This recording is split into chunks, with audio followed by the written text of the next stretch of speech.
আসসালামু আলাইকুম। আমার নাম রিয়াজ আহমেদ, আমি একজন ব্যবসায়ী। আমার প্রশ্নটা হলো, মহান ঈশ্বরের সবচেয়ে সঠিক নামটা হলো আল্লাহ। পবিত্র কোরআন বাদে অন্য কোনো ধর্মগ্রন্থে কি এ কথার উল্লেখ আছে? ভাই, আপনি বললেন যে আল্লাহ সুবহানাহু ওয়া তাআলা হলো ঈশ্বরের সঠিক নাম। আমি আগেও বলেছি মহান সৃষ্টিকর্তার সঠিক নাম হলো আল্লাহ। এই আল্লাহ নামটা অন্য কোনো ধর্মগ্রন্থে উল্লেখ করা আছে কি না, যদি ভালো করে দেখেন, বেশিরভাগ ধর্মগ্রন্থ যেখানে সর্বশক্তিমান ঈশ্বরের কথা আছে, কোনো না কোনোভাবে আপনি দেখবেন ঈশ্বরের একটা বিশেষণ হলো, মহান স্রষ্টার নাম হলো আল্লাহ সুবহানাহু ওয়া তাআলা। উদাহরণস্বরূপ যদি বাইবেল পড়েন, দেখবেন হিব্রু ভাষায় তারা ঈশ্বরকে বলে এলোহেম। হেম শব্দটা হলো সম্মানসূচক সেমেটিক ভাষার নিয়মে। তাহলে শব্দটা আসলে এলো, এলো অর্থাৎ ঈশ্বর। আর যদি বাইবেল পড়েন, ওল্ড টেস্টামেন্টেও দেখবেন এখানে ঈশ্বরকে বলা হচ্ছে এলো অথবা এলা।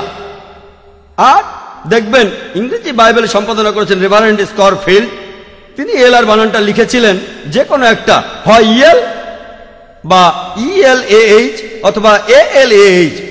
উচ্চারণটা হবে এলা, এল এলা বা এলা, ALAH। আমরা মুসলমানরা যখন ইংরেজিতে লিখি আল্লাহ, আমরা লিখি ALLAH, কিন্তু রেভারেন্ড স্করফিল্ড লিখেছেন ALAH। তারা বলে এলা, আমরা বলি আল্লাহ।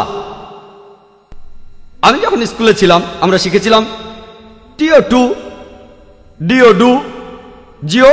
জিওতে কি হবে? গু না, এটা হবে গো।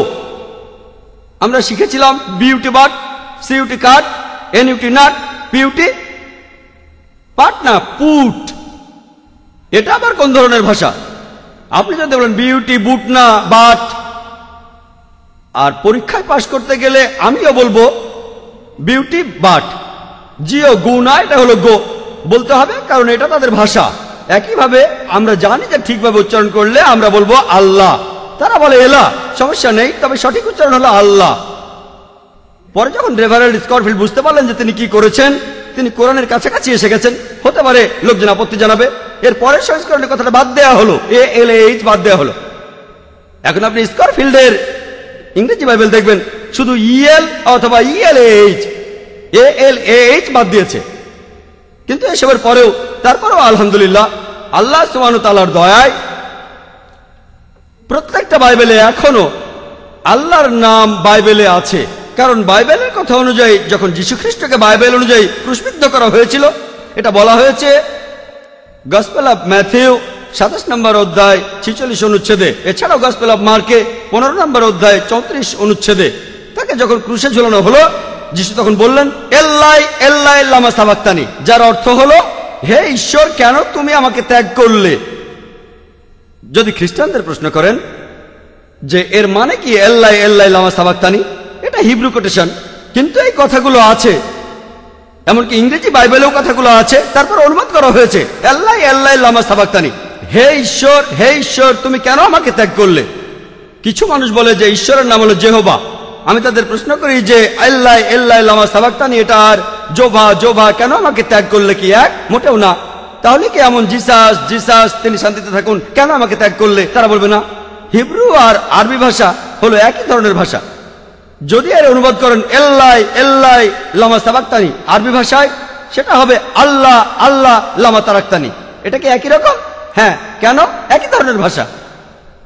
আরেকটা কথা হলো, বাইবেলকে পৃথিবীর 200টিরও বেশি ভাষায় অনুবাদ করা হয়েছে, আর প্রত্যেকটা ভাষাতেই এই কথাগুলো একই রকম আছে, এল্লাই এল্লাই লামা সাবাক্তানি। হোক সেটা Tamil Bible, Chinese Bible, Hebrew Bible, প্রত্যেক বাইবেলেই এই হিব্রু উদ্ধৃতিটা আছে। আর পাশাপাশি আল্লাহ সুবহানাহু ওয়া তাআলার নাম বাইবেলের প্রত্যেকটা অনুবাদেই আছে। এই আল্লাহ শব্দটা গুরু নানক তিনি ঈশ্বরের বিশেষণগুলো বলতে গিয়ে বলেছেন তিনি রহিম, আরো বলেছেন তিনি আল্লাহ। যদি আপনারা হিন্দু ধর্মের উপনিষদ পড়েন, একটা উপনিষদকে বলা হয় আল্লাহ উপনিষদ, আর মহান স্রষ্টাকে বলা হয়েছে আল্লাহ অনেকবার, এমনকি ঋগ্বেদেও। যদি আপনারা ঋগ্বেদ পড়েন, সেখানে আল্লাহ সুবহানাহু ওয়া তাআলার নাম, তার একটা বিশেষণ, এটা আছে 2 নম্বর গ্রন্থে 1 নম্বর অনুচ্ছেদের 2 নম্বর পরিচ্ছেদে। সর্বশক্তিমান ঈশ্বরের একটা নাম হলো আল্লাহ, লেখা হয় ILA, কিন্তু উচ্চারণের সময় শব্দটাকে বলা হয় আল্লাহ। আশা করি উত্তরটা পেয়েছেন।